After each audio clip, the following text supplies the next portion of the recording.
Minivan, minivan, minivan. Nandito tayo ngayon sa bulwagang pangkatarungan ng syudad ng Valenzuela. Kaya tayo nandito dahil ito yung tapat ng Isa Snack, yung kainan namin na nag-o-offer kami ng 100 pesos na unlimited siomai rice. Pero hindi naman yon ang dahilan kung bakit tayo nagbibideo ngayon. Siyempre, minivan. Minivan, minivan. Dalawang minivan. Bakit? Kasi nag-aabot na naman yung unang minivan na in-interview natin at ngayon may pangalawa na. So tara dito, maglakad tayo rito, papunta rito. Makikita natin, nandito pa rin si Caramelo, yung pinrank tayo. Pinrank ako naloko ko okay? Siyempre, after ni Caramelo, habang nakatambay pa sila dyan, dumating naman itong isa pang minivan. Ang ganda ng kulay. Feeling ko, ngayon lang tayo magkakaroon ng ganitong kulay. Parang army green, tol. Isa, lumot naman kasi isa Okay, lumot yun. Hindi naman army green yun. Katokay natin kung nandyan yung driver. Kausapin natin kung siya yung may-ari. Sisitahin ko lang.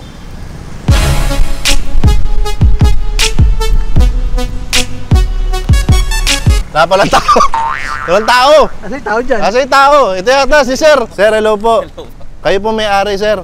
Opo. Sir, ano pong pangalan niyo, Sir? Andre po. Andre. Hello po. Ano pong apelyido niyo? Taker? Andre Taker. Marcos. Sorry. Si Sir Andre, taga saan po kayo, Sir? North Caloocan. North Caloocan. At sa inyo po, itong minivan na ito. May pangalan po ba itong minivan niyo? Simple lang, greeny. Greeny.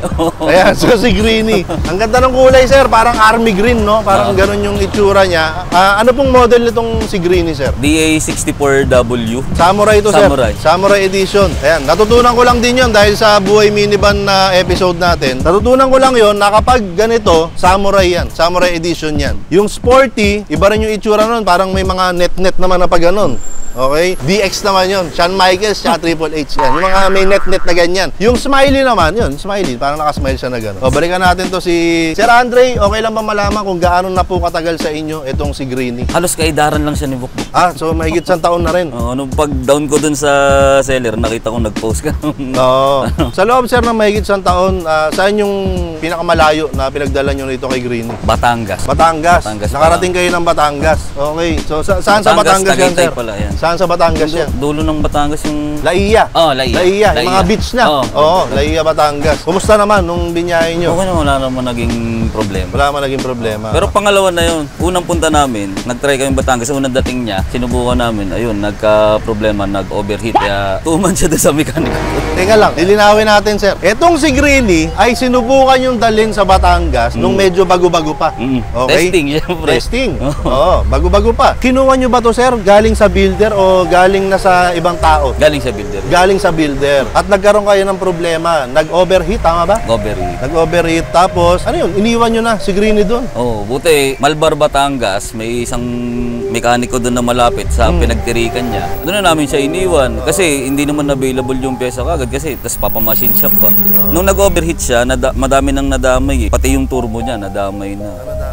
Kaya napalitan na rin siya ng turbo, na overhaul na rin siya. Parang bago na talaga. Kumbaga, sa simula kasi ng video, parang mga masayang bagay muna yung gusto natin pag-usapan muna. Pero maganda rin na mapag-uusapan natin yung ganyan. Siyempre, iba-iba tayo ng kwento. Hindi naman lahat ng kwento masaya, pero lahat ng kwento may matututunan tayo. Ikaw, Sir, dun sa pangyayari na yon, ano ginawa mo nun? Nung nag-overheat, kwento mo sa amin, Sir. Umaandar kayo. Umaandar ako kasi parang first na sasakyan ko yan. So, first owner lang din ako ng sasakyan. Siyempre, pinatay ko yung makina. Dapat pala hindi. Dapat pala papalamigin mo siya. Tapos binuksan ko, gumana ulit. Na-endar ko pa. Tapos habang umaandar ako, biglang tumirik na. Hindi na talaga siya totally umandar. Habang tinutulak namin yung sasakyan, buti may malapit doon na mekaniko, doon namin dinala. Doon nyo muna siya iniwan. Sino yung mga kasama mo niyan, Sir? Pamilya ko. Bayaw, biyanan. Kasi nga, family outing. Ayun, kaya punta kami ng Tagaytay. Ayun, di pa kami mawag ng Tagaytay. Wala na. Sa Tagaytay ang akit nyo niyan. Ramdam ko na yun, nasa SLEX. Nawalan na siya ng hatak. Umaandar na lang siya, parang hirap na siyang umarangkada. So parang nagpaparamdam na siya sa'yo na, boss, may problema tayo. Kaya sabi ko, iliko muna natin sa pinakamalapit na exit. Lagpas na kami pala doon sa Patagaytay, napunta na kami sa Malbar. Kaya nyo na. Sir, since binanggit mo na binili nyo ito sa builder, anong ginawa nyo? Tinawagan nyo ba yung builder? Siyempre, dapat malaman niya na nagkaroon ng problema yung unit na binili nyo sa kanya. Medyo discourage akong pumuntak dun sa builder kasi ang hirap niyang kontakin. Unang bili ko pa naman talaga nito. Bago ko pabilin, nasa isip ko na disregard na yung warranty kasi ang layo. Okay. Pinadala ko lang dito. Kung magki-claim ako ng warranty, paano? Pupunta pa ako doon or papadala niya dito yung ano, parang malabo eh. Talagang Surplus yan. Oo, surplus yan. Kung bago lang dyan, pintura, ganyan. Pero all in all, yan pa rin yan eh. Yun na yung risk na tinanggap ko bago ko pabilin. Hindi ko na siya kinontak. Kasi nung una pa lang, may naging problema dito. Kinokontak ko siya, hindi ko siya makontak. Mas lalo na siguro dun sa major na problema nung sasakyan. Mas lalong hindi ko siya Nung tumirik na. Oo, mapakinabangan doon. Kaya ako na lang. Okay. Ito para lang dun sa mga nanonood, siguro pipiliin na namin kung okay lang sa'yo, sir. Kung ako lang masusunod, huwag na natin pangalanan yung builder. Kung okay lang. Para lang magkaroon tayo ng awareness na meron talagang mga builder na hindi okay. Kung paano merong mga builder na okay, meron din mga builder na hindi okay. Tulad nun, binanggit ni sir na medyo mahirap makontak, hindi pala reply, hindi pala sagot ng tawag. Kaya na lang natin na ang tanging impormasyon na alam ninyo tungkol dun sa builder ay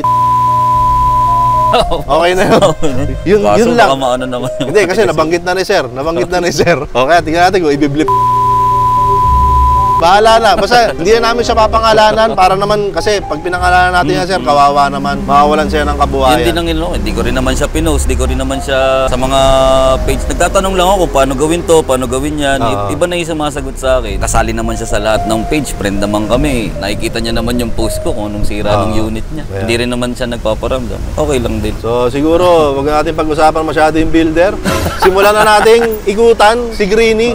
Igutan na muna natin. Teka lang pala, sir. Kasi kinuwento mo lang na magpa-family outing kayo, mga ganyan. Saan nyo madalas ginagamit talaga itong si Greeny? Gamit nyo ba siya sa trabaho o Madalas daily business saka pamasok. business tsaka pamasok? Saan po kayo pumapasok, sir? Sa Krame. Sa Krame lang malapit. Sir, pulis ka ba, sir? Kaya pala tol, magaan yung loob mo sa kanya. Alam mo, sir, feeling mo ikaw yung soulmate ko. Feeling ko soulmate ko siya eh. Alam mo yung yung pagkakita mo para sa... Parang magkarugtong yung story namin. Parang makaka-relate ako sa kanya. Ayan, so pulis ka, sir. Ito yung pinakamasok mo papuntang Krame. Tama ba? Oh. Minsan kasi nagmomotor din ako, mas tipid kasi sa gasolina. Totoo naman yun. Pero madalas siya sa business talaga. Business. Saka pampamilya. Ayun. Dito na tayo, sir. Puntahan na natin. Mamaya nating pag-usapan ulit yung builder na ano. Ayan, sir, ito sir, nakikita ko. Ito bang kulay at look ni Greeny? Sinabi mo rin sa builder na yan yung gusto mo. Ang inspiration ko dyan, yung nakakita kasi ako ng DA64 dati na rock road style. Yung Pang off-road. rock road style. May bumper pa na ano. Nag-trending yun ulit nung nakaraan eh. Ganyan din kulay niya, kulay green. Actually, dapat kulay blue siya. Kaso nakita ko yung pinabago ko. Ganyan na. Maganda naman, di ba?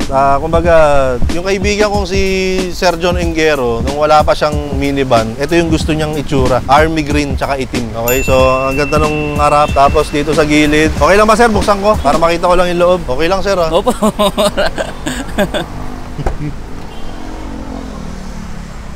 Uy! First time ko makakita ng ganito. Yung parang may ano pa. Ano tawag dito, sir? Mga ano, koi ba to, sir? O mga koi na design. Ikaw lang nagkabit nito, sir. Ang ganda nito. Kasi nung dumating sa akin, medyo ang dumi na nung ano niya eh. Sabi ko, ba't ganito? Kaya nag-isip akong paraan. Nakakita ko sa Shopee na pwedeng idikit. Oo. Ikaw na nagdikit. Ang ganda, sir. Congrats. Pwede mo nang palitan yung builder mo. Ayan. So, yun. Yung kagad yung napansin ko kasi yun yung kakaiba. Tapos, bukod doon ay wala namang kakaiba na. Well, iba yung manibela. Bagay dun sa ano? Bagay dun sa koi design kasi parang nakadagdag siya ng pagiging premium, pagiging social, di ba? Parang ka nasa loob ng ano, ng mamahaling hotel. Parang ganun yung itsura niya, sir. Dahil dun sa ano, magandang combination yung koi design tsaka yung manibela. Tapos bukod dun, okay, ay ito pala, yung upuan, yung upholstery, ganun din, black din, tsaka parang army green din. Kaya ba army green, sir, dahil pulis ka? O, Isa rin yun. Yun lang, isa rin talaga yun. Kumusta aircon nito, sir? Malamig naman. Nalamig naman. Malamig naman. Kaso nga lang, usual sa mga minivan, diba? Hindi siya ganong abot sa likod. Kaya Given naman yun, given na yun. Kaya naglagay ako ng fan. Dito sa gitna. Okay lang buksan to, sir? Sige po. Automatic ba to? Ay, sir. Sabi na lang natin. Sabi mo lang natin. Di po ko lalaban, sir. Di po, sir.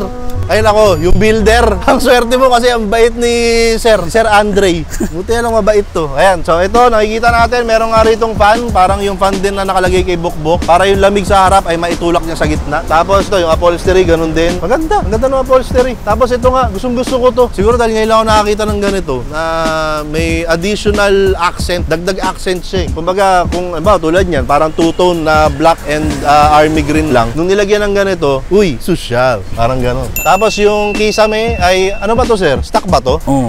Oo. Ayun, syempre, the usual, maluwag yung gitna. Sasara ko na, sir, ha? Sige po. Social, sir, no? Pag ano. Pag automatic. Oh, pag automatic. Pag ganun mo, pwede ka na mag-walk out, eh. Lakad ka na gano'n habang sumasara siya. Tapos meron kang, anong tawag dito, sir? Roof rack. Roof rack. Carrier. Anong mga nilalagay mo dyan, sir? Yeah, actually, wala pa. Wala pa. Pampaganda pa. At least meron ka na, di ba? Kung sakaling kailanganin, meron na tayong magagamit. Eto, sir, ano yung fake taxi? Ano yung sabihin? Huwag natin daanan yun. Dito tayo, sir, sa likod. Ayan, okay lang, sir, buksan ko na. Sige po. Ano to? Mga Japanese ba to? Oo. Anong mga nakasulat na yan, sir? Ano yan? Bible verse. Bible verse ba yan? Ko sa Japanese. Sige, sir, buksan ko na to, sir, ha? Hindi ba ito yung pangalan ng builder mo? Hindi po, hindi. Wala rito, ha? Tinanggal ko na siya. Wala kaming dapat iwasan. Okay, okay. O, buksan ko na to, sir.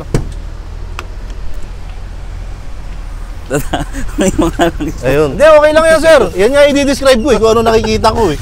Okay, so nakakita ko rito ng parang camping chair. Tapos yung mga kailangan natin, katulad ng coolant. Ayan, di ba? Pagka walang coolant, parang feeling mo, ba't ganun? Parang may coolant. Ayan. Okay, tapos meron ditong, ano to, sir? Langis. Mga kailangan natin yan. Tapos niyayabangan tayo ni sir ng Bosch Europa na, na busina. Meron siyang kahon dito. Hindi ko alam kung para saan to. Tapos may mga tools din. Tools to, sir, no? 94 pieces. Tinalo yung akin. Yung akin, konti lang, eh. Ayan, tapos may upuan na compartment din. Ayan, syempre, kung ano yung luwag, di ba? Yung luwag ng mga minivan, nakikita natin dito. Ano yung mga madalas mong kinakarga rito, sir? May business kasi ako na computer shop. So, may computer.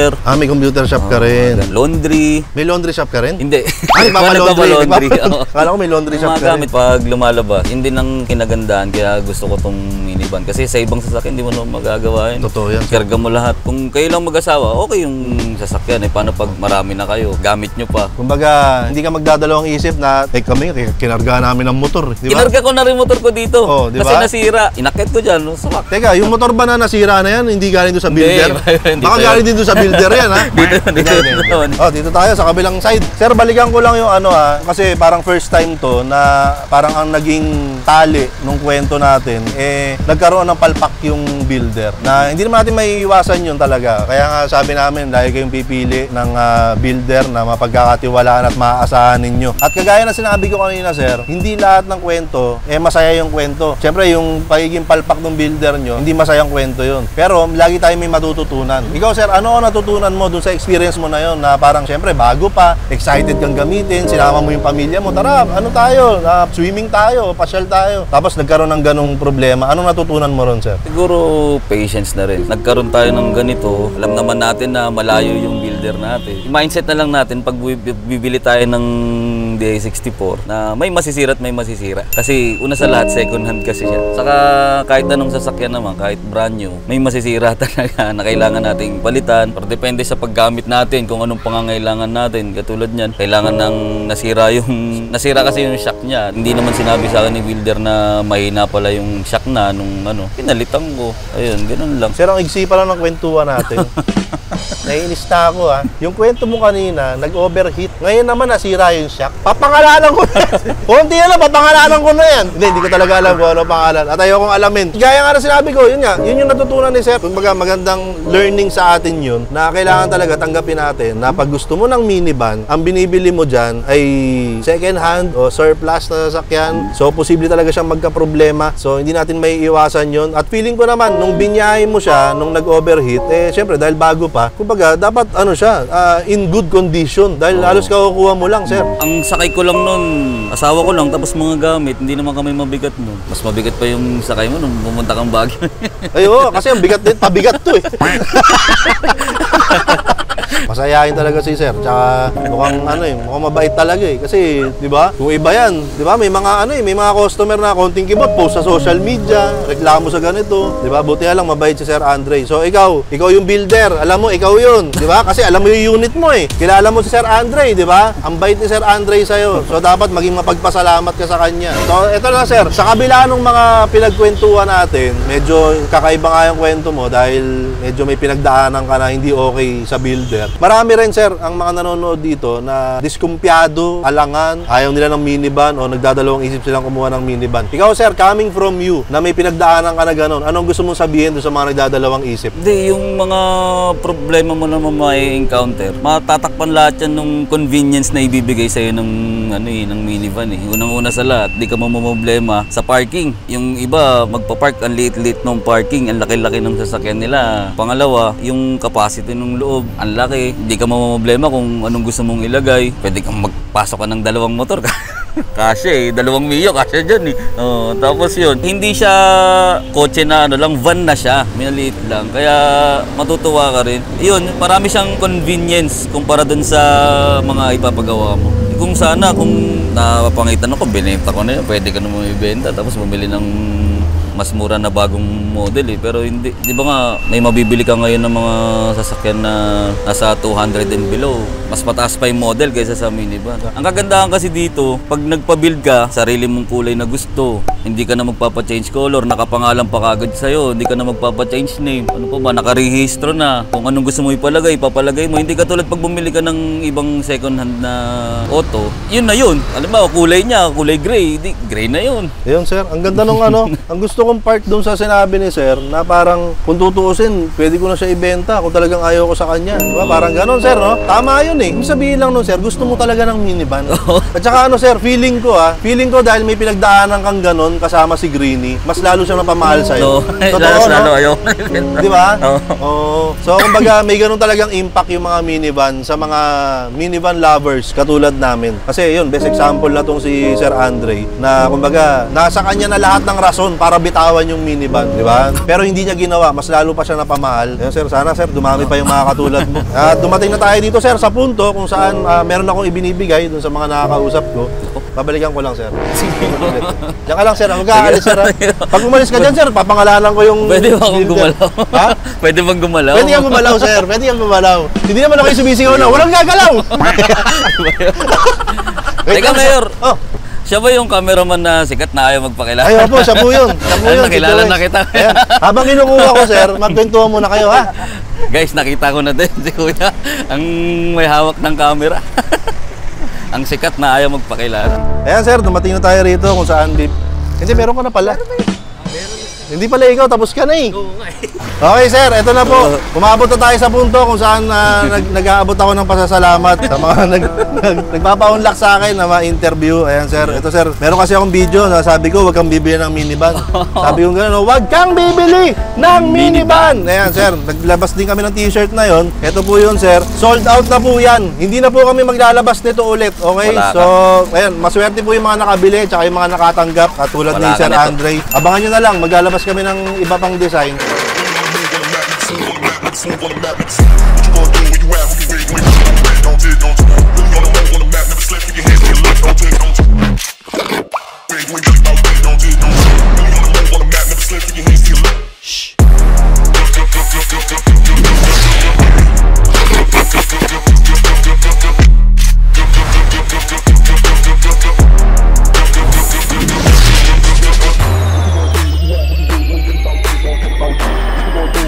Follow nyo yung aprobado para updated kayo. Okay, tapos ito sir, Isa Sense na hanging diffuser. Diffuser, fresh bamboo sir. Ayan, available din yan sa Shopee, Lazada, TikTok. Ayan, so puntahan nyo na yan. Pwede rin kayo mag-walk-in dito sa Isa Snack kung talagang gusto nyo ubusin nyo na lahat ng paninda namin. Okay? So ito ulit si Sir Andre. Thank you. Ayun, again, yung mga builder no sir, no? Yung mga builder, hanggat maaari po, maging, ano bang tawag doon? Hindi naman basta mabait eh. Kahit ano lang, kahit mapag-reply lang, di ba? Kahit mapag-reply lang, lalo yung mga malayo, di ba? Malayo man o malapit. Kasi yung bibili sa kanila, hindi totally alam kung anong meron at wala yung minivan, hindi alam paano tamang gamitin. Kaya pag nasira, hindi rin nila alam. Kahit matagal na sakyan hindi naman lahat alam tungkol sa minivan. Kaya kahit yung mga simpleng problema, pag hindi namin alam na gumagamit, nagiging malaki yun eh. Oo. Katulad nung ibabanggitin naman ako nasira. Ano, may panibagong sira na naman na nangyari? Yung unang magdating kasi sa akin, kumalas yung parang gear niya sa cambio. Hindi, gumaganon-ganon. Hindi ko alam, nakastack up pa kasi slant ako sa kalsada. Ayun, tinawagan ko siya ating gabi. Buti naman, nasagot din. Sumagot naman pala. Sumagot naman. Ayun, nalaman ko, madali lang pala. Ayan, basta lahat ng builder, paalala lamang po. Alam naman ng mga builder yan, alam naman natin lahat yan, na yung ibabayad sa inyo ng mga customer, pinag-ipunan po nila yan. Di ba? Kasi yung mga, basta, mamaya na nga tayo mag-usap. Okay, so ito na nga, kasama natin dito si Sir Andre, kasama niya si Arkin. Ayan, mukhang bagong gising. So kasama namin si Greenie, nandito pa rin kami sa harap ng Isa Snack, kung saan nag-offer kami ng 100 pesos na unlimited siomai rice. Ang masasabi lamang po namin sa inyo ay, huwag kang bibili ng minivan! Sabi ko sa inyo. Sabi ko sa inyo. Ako nagigigil ako sa mga ganyan. Inis talaga ako dyan. Can you, tango-tango?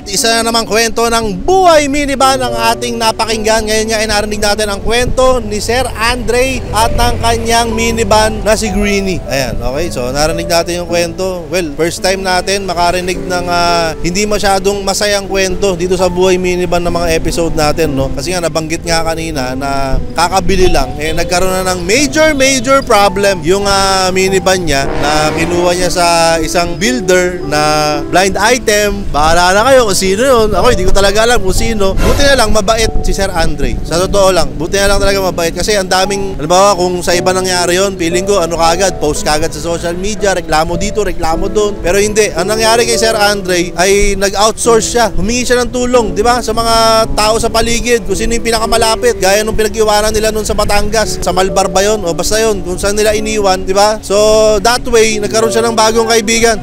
Shoutout sa'yo! Shoutout sa inyo! Oh, sige, shoutout! Video kami! Storbo tong mga to eh. So nadagdagan yung mga kaibigan ni Sir Andre dahil doon sa pangit na pangyayari na yon. So ganun niya tinake yung isang pangyayari na yon na dapat pangit, malungkot, masalimuot, di ba? Pero anong nangyari, nag-gain siya ng panibagong kaibigan. At gaya nga ng realization ko kanina, sinabi ko naman na to, na kumbaga, na kay Sir Andre na lahat ng dahilan para umayaw sa minivan. Binanggit niya rin naman yun, na kung tutuusin, kung talagang ayaw niya na, pwede niya na ibenta, bibili na lang siya ng ibang sasakyan. Pero hindi. Ano naging epekto sa kanya? Mas lalong napamahal sa kanya si Greenie. Mas lalong napalapit sa puso niya yung kanyang minivan. Ako nakarelate ako doon kasi syempre napaka-hipokrito ko naman kung sasabihin ko na never nagkaroon ng problema si Bukbok, di ba? So kumbaga pag nangyayari kasi yung mga ganon, parang ang unang thinking ng mga tao na walang pagmamahal sa minivan, ayawan mo na, bitawan mo na, palitan mo na. Pero hindi, mas lalong napamahal talaga sa akin si Bukbok na talagang kahit na anong mangyari, kahit ilang dekada pa lumipas, hindi ko bibitawan to. Ayan, okay? Ang ganda ng episode natin ngayon kasi unang-una bago siya, pangalawa first time natin maka-interview ng pulis, no, na nasa serbisyo, di ba? Another bago, another first na naman para sa mga episode natin dito sa Buhay Minivan. So excited ako sa mga susunod pa nating episode. Ano namang klaseng kwento ang maririnig natin at sino naman kaya ang susunod nating makakausap, di ba? Gaya na nakita nyo sa likod ko, ayan, nandito si Caramelo, nandito si Bukbok, andyan si Greenie, ayun, si Whitey. Okay? So parami na tayo ng parami. Parami ang minivan. Hindi ko lang kung bakit. Sabi ko nga, huwag kayong bibili ng minivan, di ba? So, ayun nga pala. Yung binigay natin na t-shirt kanina kay Sir Andre at yung binigay din nating t-shirt kay Sir Neil. Ayan, nandiyan pa rin siya. Suot niya yung damit. Okay? So, yung damit na yan, itong damit na suot namin, sold out na po ito. Wala na po kayo mabibili na ganito. Yung mga natitira po na ganito ay para na lang po sa mga may interview namin. May mga t-shirt pa naman kami ibang design, no? Sa Aprobado. Puntahan nyo lang Aprobado sa TikTok, Shopee, Lazada. Tapos yung pinamigay namin, hanging diffuser, car scent, galing sa Isa Scents, ay available po yan sa Shopee, Lazada, TikTok. Pwede kayo mag-walk-in dito. Lahat ng paninda namin na available ay nandito sa Isa Snack. Located kami rito sa Unit 11, Tanding Building C, CJ Santos, Malinta, Valenzuela City. Kami po yung nag-o-offer ng 100 pesos na unlimited siomai rice. So kung medyo gutom na gutom kayo at gusto nyong sumabak sa maramihang kain, punta po kayo rito. Okay? So this has been another episode of Buhay Minivan mga kaibigan. Ako pa rin po si Mayor TV. Nasa likod ko si Caramelo, si Bukbok, si Greenie, tsaka si Whitey. Tapos sa camera, dyan po si Chowens. Ang masasabi lang namin sa inyo ay huwag kang bibili ng minivan. Dami oh.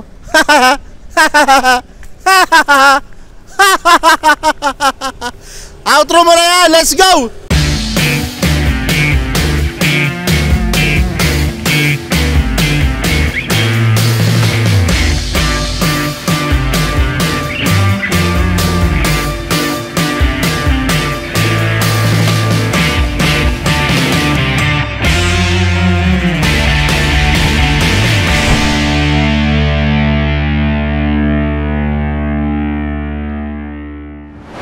So ito, pagkalipas ng 1 taon, matutupad na yung pangarap ko. Papakabit ko na tong Boss Europa. So, tapos may pa-t-shirt pa. Oh. Ayan, hindi naman sponsored to. Binili ko to eh. Masaya lang ako kasi pangarap ko to eh. Pangarap ko to para kay Bukbok. Dito kami ngayon kay Sir Edwin. Si Sir Edwin nandun sa ilalim. Kasi nakita ko 1 year na yung ano eh. Nung nagpakabit ako ng busina dito kay Bukbok na hindi natupad yung pangarap kong Boss Europa.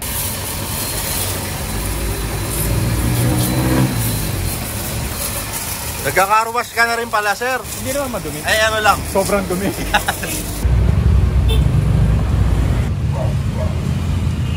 Okay, ginabi na kami.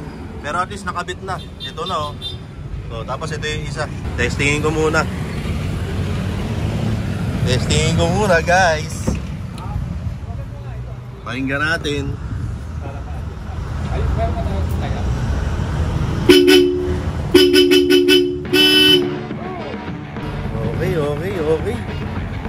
Okay.